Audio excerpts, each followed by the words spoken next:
Hello friends, നമ്മൾ ഇന്ന് ഈ വീഡിയോയിലൂടെ നോക്കാൻ പോകുന്നത് ഒരു ഫ്രഷറായിട്ടുള്ള ഒരു PSC ആസ്പിരൻറ്റ് അല്ലെങ്കിൽ ഒരു കോമ്പറ്റേറ്റീവ് എക്സാം ആസ്പിരൻറ്റ് തുടക്ക കാലഘട്ടത്തിൽ ചെയ്യുന്ന കുറച്ച് മിസ്റ്റേക്സാണ് നമ്മൾ ഈ വീഡിയോയിലൂടെ ഡിസ്കസ് ചെയ്യാൻ പോകുന്നത്. ആ മിസ്റ്റേക്സ് നമ്മൾ എങ്ങനെ റെക്ടിഫൈ ചെയ്തുകൊണ്ട് നമുക്ക് ഒരു നല്ലൊരു വിജയത്തിലോട്ട് എത്താം എന്നതാണ് ഈ വീഡിയോയിലൂടെ നമ്മൾ നോക്കാൻ പോകുന്നത്. ഫസ്റ്റ് വൺ, ഒരു ഫ്രഷറായിട്ടുള്ള ഒരു ആസ്പിരൻറ്റ് ചെയ്യുന്ന ഫസ്റ്റ് മിസ്റ്റേക്ക് എന്താണെന്ന് വെച്ചാൽ ഒരു ഡീറ്റെയിൽ ആയിട്ടുള്ളൊരു സ്റ്റഡി പ്ലാൻ ഇല്ലാതിരിക്കുക. അതായത് റാൻഡമായിട്ട് ഒരു ടോപ്പിക്സ് പഠിക്കും. അതായത് സിലബസ് ഡൗൺലോഡ് ചെയ്യാതെ അല്ലെങ്കിൽ സിലബസ് അനുസരിച്ചല്ലാതെ റാൻഡമായിട്ട് ആവശ്യമുള്ളതും ആവശ്യമില്ലാത്തതായിട്ടുള്ള ഒരുപാട് ടോപ്പിക്സ് പഠിച്ചു പോകും. ഇങ്ങനെ ചെയ്യുന്നത് വഴി എന്തുണ്ടാവും, നമുക്ക് ഒരുപാട് ടൈം വേസ്റ്റ് ഉണ്ടാവും. സിലബസ് ആണെങ്കിൽ കവറാവുകയോ ഇല്ല, സിലബസ് കവറാവുകയോ ഇല്ല, അതുപോലെ തന്നെ ടൈം എന്ത് ചെയ്യും, വേസ്റ്റായി പോവുകയും ചെയ്യും. അപ്പോൾ ഇങ്ങനെ നമ്മൾ ചെയ്യുന്നത്, അതായത് ഒരു ടോപ്പിക്കിൽ മാത്രം സ്റ്റിക്ക് ഓൺ ചെയ്ത് റാൻഡമായിട്ട് കുറച്ച് ടോപ്പിക്സ് പഠിക്കുന്നത് കൊണ്ട് നമുക്കുണ്ടാകുന്ന ഏറ്റവും വലിയ പ്രോബ്ലം എന്താണെന്ന് വെച്ചാൽ, ചില ടോപ്പിക്സ് നമ്മൾ ഓവർഡോസായി പഠിക്കും, ചില ടോപ്പിക്സ് എന്ത് ചെയ്യും, നമ്മൾ കംപ്ലീറ്റ്ലി ഒഴിവാക്കും. അപ്പോൾ ഒരിക്കലും PSC എന്ന് പറയുന്നത് ഒരു ടോപ്പിക്സിനെ കുറിച്ച് ഒരുപാട് ചോദിക്കുക അങ്ങനെയല്ലല്ലോ. എല്ലാ ടോപ്പിക്സിനും അതിൻ്റേതായ വെയിറ്റേജസ് ഉണ്ട്. അപ്പോൾ നമ്മൾ ആ വെയിറ്റേജിനനുസരിച്ച് പഠിക്കണം. അപ്പോൾ ഓവർഡോസായിട്ടൊരു ടോപ്പിക് നമ്മൾ പക്ഷേ ആ ടോപ്പിക്സിൽ വെയിറ്റേജ് 3 മാർക്സോ 4 മാർക്സോ ആണ്. നമ്മൾ പക്ഷെ പഠിക്കാത്ത ഒരു ടോപ്പിക്കിൽ വെയിറ്റേജ് 10 മാർക്കാണെങ്കിൽ വല്ല കാര്യമുണ്ടോ? ഇല്ല. അപ്പോൾ അങ്ങനെ ഓവർഡോസായിട്ട് നമ്മൾ ഒരു ടോപ്പിക്ക് മാത്രം സ്റ്റിക്ക് ഓൺ ചെയ്ത് പഠിക്കാതിരിക്കുക എന്നുള്ളതാണ് മെയിനായിട്ട് നമ്മൾ ചെയ്യേണ്ട ഒരു കാര്യം. ഇതിനൊരു സൊല്യൂഷൻ എന്താണെന്ന് വെച്ചാൽ, നമ്മുടെ സിലബസ്, നമ്മൾ ഏത് എക്സാമിനാണോ പ്രിപ്പയർ ചെയ്യുന്നത് അതിനൊരു പെർട്ടിക്കുലർ സിലബസ് ഉണ്ടാവുമല്ലോ. ആ സിലബസ് നമ്മൾ എന്ത് ചെയ്യുക, ഡൗൺലോഡ് ചെയ്ത് വെക്കുക. എന്നിട്ട് ആ സിലബസിൽ എങ്ങനെയാണോ ആ ഓരോ ടോപ്പിക്സിനും മാർക്ക് പറഞ്ഞിരിക്കുന്നത്, വെയിറ്റേജ് പറഞ്ഞിരിക്കുന്നത്, അതിനനുസരിച്ച് ഓരോ ടോപ്പിക്കിനും അതിൻ്റേതായ ഇമ്പോർട്ടൻസ് കൊടുത്ത് പഠിക്കുക.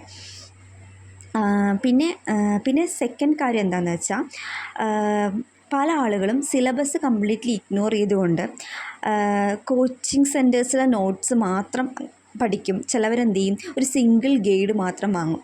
പ്രത്യേകിച്ച് ഈ തുടക്കക്കാലത്ത് ഒരു ആസ്പിരൻസാണ് അങ്ങനെ ചെയ്യാറ്. പക്ഷേ നല്ലതാണ്, നമ്മൾ സിംഗിൾ ഗൈഡ് വാങ്ങി പഠിക്കുന്നതൊക്കെ നല്ലതാണ്.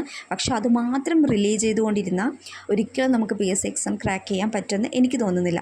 കാരണം ഇപ്പോൾ PSC എന്ന് പറയുന്നത് വളരെയധികം ചേഞ്ച് ആയിക്കൊണ്ടിരിക്കുകയാണ്, ഒരുപാട് മാറ്റങ്ങളിലോട്ട് പോയിക്കൊണ്ടിരിക്കുകയാണ്. അതുപോലെ തന്നെ ക്വസ്റ്റ്യൻസൊക്കെ ഒരു വാസ്റ്റായിട്ടാണ് ചോദിക്കുക, സ്റ്റേറ്റ്മെൻറ്റ് ടൈപ്പൊക്കെയാണ് ചോദിക്കുക. അപ്പോൾ നമ്മൾ ഒരു ഗൈഡിൽ മാത്രം റിലേ ചെയ്തുകൊണ്ടിരുന്നാൽ നമുക്ക് ഒരിക്കലും ക്രാക്ക് ചെയ്യാൻ പറ്റുമെന്ന് എനിക്ക് തോന്നുന്നില്ല. അതുകൊണ്ട് തന്നെ നമ്മൾ ഒരു സോഴ്സ് മാത്രം റിലേ ചെയ്യാതെ ഡിഫറെൻറ്റ് സോഴ്സസ് നോക്കുക. എന്ന് വെച്ചാൽ ഒരുപാട് വാരി വലിച്ച് പഠിക്കണമെന്നല്ല. പക്ഷെ നമ്മളിപ്പോൾ NCERT അല്ല SCERT ബുക്സുകളായാലും അതുപോലെ തന്നെ പ്രീവിയസ് ഇയർ ക്വസ്റ്റ്യൻ പേപ്പേഴ്സ് ആയാലും അതൊക്കെ ഒരുപാട് റെഫർ ചെയ്ത് നോക്കാം. ഓക്കെ. സെക്കൻഡ് വൺ എനിക്ക് പറയാനുള്ളത്, നമ്മളൊരു സിംഗിളായിട്ടുള്ളൊരു ഗൈഡിൽ മാത്രം റിലേ ചെയ്തുകൊണ്ട് പഠിക്കാതിരിക്കുക എന്നുള്ളതാണ്. ഇനി നമുക്ക് നോക്കേണ്ടത് എന്താണെന്ന് വെച്ചാൽ, നമ്മൾ പറഞ്ഞല്ലോ സിലബസ് വെച്ചിട്ടാണ് നമ്മൾ പഠിക്കേണ്ടത്. അപ്പോൾ നമ്മൾ ആദ്യമായിട്ട് ഒരു ആസ്പിരൻറ്റ് ചെയ്യേണ്ടതെന്ന് വെച്ചാൽ, ആ സിലബസ് ഡൗൺലോഡ് ചെയ്തിട്ട് ആ സിലബസിലെ ടോപ്പിക്സൊക്കെ നമ്മൾ കവർ ചെയ്യുന്നതിനനുസരിച്ച് ആ ഒരു PDF നമ്മൾ ടിക്ക് മാർക്ക് ചെയ്ത് പോവുക. അപ്പോൾ നമുക്കത് ഈസി ആയിട്ട് നമുക്ക് മനസ്സിലാക്കാൻ പറ്റും ഏതൊക്കെ ടോപ്പിക്സ് നമ്മൾ പഠിച്ചു, ഇനി ഏത് ടോപ്പിക്സ് നമുക്ക് കവർ ചെയ്യാനുണ്ട് എന്നുള്ളത് നമുക്ക് പെട്ടെന്ന് ഈസിലി അണ്ടർസ്റ്റാൻഡ് ചെയ്യാൻ പറ്റും. അടുത്ത ഇമ്പോർട്ടൻറ്റ് കാര്യം എന്താണെന്ന് വെച്ചാൽ, പ്രീവിയസ് ഇയർ ക്വസ്റ്റ്യൻസ് വർക്കൗട്ട് ചെയ്യുക എന്നുള്ളതാണ്. അതായത് ഒരു പുതിയൊരു ആസ്പിരൻ്റ് എന്ന നിലയ്ക്ക് അവർ ഒരുപാട് പ്രിപ്പയർ ചെയ്തിട്ടുണ്ട് എന്നുള്ളൊരു തോന്നലുണ്ടാവില്ല. കാരണം അവർ അധികം പ്രിപ്പയർ ചെയ്തിട്ടില്ല, എനിക്ക് എല്ലാ ടോപ്പിക്സിനെ പറ്റിയും അധികം ധാരണയില്ല എന്നൊരു ചിന്തയായിരിക്കും അവർക്ക് ഉണ്ടാവുക. അതുകൊണ്ട് തന്നെ അവർ പുതിയ ക്വസ്റ്റ്യൻസ് വർക്കൗട്ട് ചെയ്യാനൊക്കെ മടിക്കും. അതായത് പേടിയാണ് അവർക്ക്. പുതിയ ക്വസ്റ്റ്യൻസ് ഇത് എനിക്ക് അറിയത്തില്ലല്ലോ ചെയ്യാൻ, അതുകൊണ്ട് ഞാൻ ഇപ്പം ചെയ്താൽ ശരിയാവില്ല, ഞാൻ എല്ലാ സിലബസും പഠിച്ച് തീർത്തിട്ട്, സിലബസിലെ എല്ലാ ടോപ്പിക്സും പഠിച്ച് തീർന്നിട്ട് ഞാൻ previous year question paper work out ചെയ്യുക എന്നുള്ള മൈൻഡ് സെറ്റ് അവിടെ നിർത്തുക. ആ മൈൻഡ് സെറ്റ് ഒട്ടും ശരിയല്ല. നമ്മൾ എത്രത്തോളം പഠിച്ചു എന്നുള്ളത് അവിടെ ഇരിക്കട്ടെ, നമ്മൾ എത്ര കുറച്ചാണോ പഠിച്ചത്, എത്ര കൂടുതലാണോ പഠിച്ചത്, വാട്ടെവർ. പക്ഷെ നമ്മൾ എന്ത് ചെയ്യുക, പ്രീവിയസ് ഇയർ നമ്മൾ പഠിത്തം സ്റ്റാർട്ട് ചെയ്യുന്നതിൻ്റെ ഒപ്പം തന്നെ നമ്മൾ എന്ത് ചെയ്യുക, പ്രീവിയസ് ഇയർ ക്വസ്റ്റ്യൻ പേപ്പർ ചെയ്ത് പഠിക്കുക. അത് വളരെയധികം ഇമ്പോർട്ടൻ്റ് ആണ്. നമുക്ക് ക്വസ്റ്റ്യൻസ് കിട്ടുന്നുണ്ടോ കിട്ടുന്നില്ലേ എന്നുള്ളതൊന്നും അവിടെ ഒരു വിഷയമല്ല. ചിലപ്പോൾ നമുക്ക് ഫസ്റ്റത്തേൽ നമുക്ക് 10 മാർക്ക് കിട്ടുള്ളതായിരിക്കും, 20 മാർക്ക് കിട്ടുള്ളതായിരിക്കും. പക്ഷെ അത് ഗ്രാജുവലി ഇമ്പ്രൂവ് ചെയ്യും. അപ്പോൾ നമ്മൾ എന്ത് ചെയ്യുക, ഒരു ഡേയിൽ കുറച്ച് സമയം നമ്മൾ പ്രീവിയസ് ഇയർ ക്വസ്റ്റ്യൻ പേപ്പർ ചെയ്യാൻ വേണ്ടി മാറ്റി വയ്ക്കാം. ഇത് നമ്മളെ ഒരുപാട് സഹായിക്കും. നമ്മുടെ എക്സാമിന് നമുക്ക് ടൈം മാനേജ്മെൻറ്റിന് വളരെയധികം സഹായിക്കും. നമ്മളിങ്ങനെ previous year question paper work out ചെയ്യുന്ന വഴി. അതുപോലെ തന്നെ നമുക്ക് ഒരുപാട് മിസ്റ്റേക്സ് സംഭവിക്കും. പ്രീവിയസ് ഇയർ ക്വസ്റ്റ്യൻ പേപ്പർ ചെയ്യുമ്പോൾ നമുക്ക് ഒരുപാട് മിസ്റ്റേക്സ് സംഭവിക്കും. പക്ഷെ ആ മിസ്റ്റേക്സ് നമ്മൾ എഴുതി വയ്ക്കുക. നമുക്ക് എവിടെയാണ് മിസ്റ്റേക്സ് സംഭവിക്കുന്നത്, ഏത് ക്വസ്റ്റ്യൻസിലാണ് നമുക്ക് മിസ്റ്റേക്ക് സംഭവിക്കുന്നത്, ഇതൊക്കെ നമ്മൾ എഴുതി വെച്ചിട്ട് ആ ക്വസ്റ്റ്യൻസ് ഒന്നും കൂടി വർക്കൗട്ട് ചെയ്ത് നോക്കുക. അതുപോലെ തന്നെ ഫ്രീക്വൻ്റ്ലി ആസ്ക് ചെയ്യുന്ന, അതുപോലെ തന്നെ റിപ്പീറ്റ് ചെയ്ത് വരുന്ന ഒരുപാട് ക്വസ്റ്റ്യൻസ് ഉണ്ടാകും. ആ ക്വസ്റ്റ്യൻസും നമ്മൾ എന്ത് ചെയ്യുക, മാർക്ക് ചെയ്ത് വെക്കുക. മാർക്ക് ചെയ്യല, ഒരു ബുക്കിൽ എഴുതി വെച്ചിട്ട് അത് റിപ്പീറ്റ് ചെയ്ത് നമ്മൾ പഠിക്കുക എന്നുള്ളതാണ്. അപ്പോൾ previous year question paper work out ചെയ്യുക എന്നുള്ളത് വളരെ വളരെ പറഞ്ഞാൽ വളരെ വളരെ വളരെ ഇമ്പോർട്ടൻ്റ് ആയിട്ടുള്ളൊരു കാര്യമാണ്. സോ ഒരു ദിവസം ഒരു 5 or 6 ക്വസ്റ്റ്യൻ പേപ്പർ വർക്കൗട്ട് ചെയ്ത് നോക്കുക മിനിമം. ഇനി അടുത്ത ഒരു മിസ്റ്റേക്ക് ഒരു ആസ്പിരൻ്റ് നെക്സ്റ്റ് ഒരു മിസ്റ്റേക്ക് ചെയ്യുന്നത് എന്താണെന്ന് വെച്ചാൽ മോക്ക് ടെസ്റ്റ് സ്കിപ്പ് ചെയ്യുക. പ്രീവിയസ് ഇയർ ക്വസ്റ്റ്യൻ പേപ്പർ ചെയ്യുന്ന പോലെ തന്നെയാണ് മോക്ക് ടെസ്റ്റ് എന്നും പറയുന്നത്. അതായത് ഇപ്പോൾ നമുക്ക് ഒരുപാട് ആപ്പുകളും ഫ്രീ ആയിട്ട് തന്നെ PSC മോക്ക് ടെസ്റ്റ് ചെയ്യാനൊക്കെ വേണ്ടിയിട്ട് യൂസ് ചെയ്യാനുള്ള അവസരങ്ങളുണ്ട്.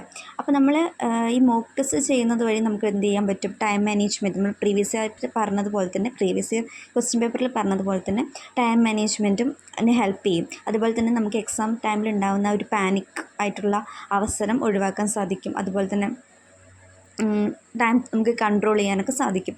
പക്ഷേ മിക്കവാറും ഉള്ള ആസ്പിരൻ്റ് ചെയ്യുന്നത് എന്താണെന്ന് വെച്ചാൽ എല്ലാം പഠിച്ചു കഴിഞ്ഞിട്ട് മോക്ക് ടെസ്റ്റ് ചെയ്യാം എന്നുള്ളൊരു ഒരു മനോഭാവം, അത് വളരെയധികം അവോയ്ഡ് ചെയ്യേണ്ട ഒരു ഇമ്പോർട്ടൻ്റ് ആയിട്ടുള്ള കാര്യമാണ്. മോക്ക് ടെസ്റ്റ് എത്ര നമ്മൾ കൂടുതൽ ചെയ്യാൻ പറ്റുമോ അത്രയും കൂടുതൽ നമ്മൾ ചെയ്യണം.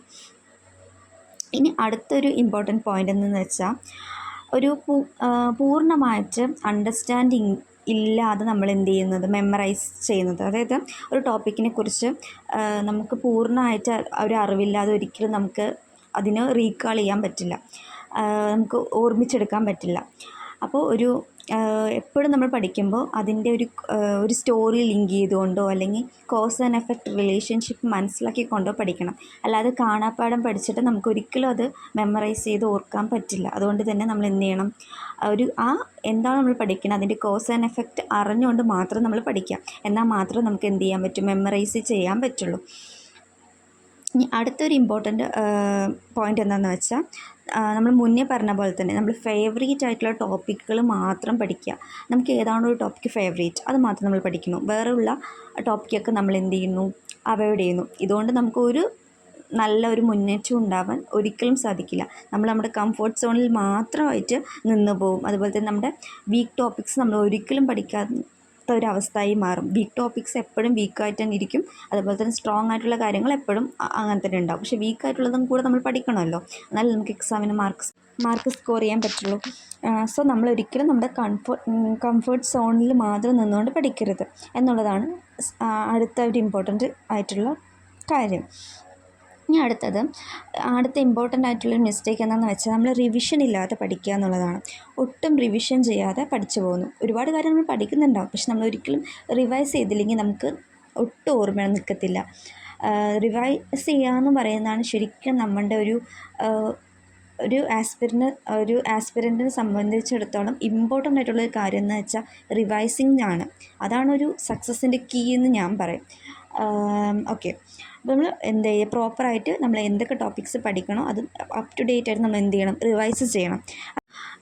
സോ റിവിഷൻ എന്ന് പറയുന്നത് വളരെയധികം ഇമ്പോർട്ടൻ്റ് ആണ്.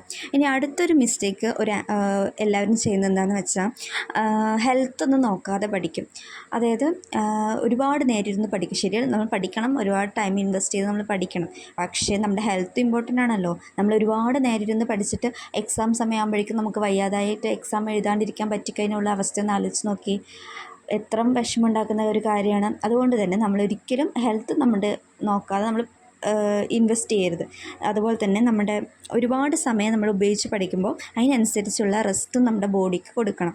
നമ്മൾ പ്രോപ്പറായിട്ട് സ്ലീപ്പ് ചെയ്യണം. ഒരു 6 to 8 hours എന്തായാലും നമ്മൾ ഉറങ്ങിയിരിക്കണം. സോ ഒരു പ്രോപ്പറായിട്ട് നമ്മുടെ ബോഡിക്ക് റെസ്റ്റ് കൊടുത്തിട്ടുണ്ടെന്നുള്ള ഉറപ്പ് വരുത്തുകയും കൂടെ നമ്മൾ എന്ത് ചെയ്യണം, ഈ പഠനത്തോടൊപ്പം ചെയ്യണം. അതുപോലെ തന്നെ ഡ്രിങ്കിങ് വാട്ടർ നന്നായി കുടിക്കണം, വെള്ളം നന്നായി കുടിക്കണം. അതുപോലെ നമ്മുടെ ബോഡി എപ്പോഴും ഹൈഡ്രേറ്റ് ചെയ്ത് വെക്കണമല്ലോ. അത് അങ്ങനെ ഹൈഡ്രേറ്റഡ് ആയാൽ മാത്രമല്ലേ നമ്മുടെ മെമ്മറി പവർ കൂടി നമുക്ക് ഇമ്പ്രൂവ് ചെയ്യാൻ പറ്റുള്ളൂ. സോ അത് വളരെയധികം ഇമ്പോർട്ടൻ്റ് ആണ്, നമ്മുടെ ഹെൽത്ത് നോക്കുക എന്നുള്ളത്. അതുപോലെ തന്നെ നല്ല രീതിയിൽ ഉറങ്ങണം, അതുപോലെ തന്നെ എക്സസൈസ് ചെയ്യണം.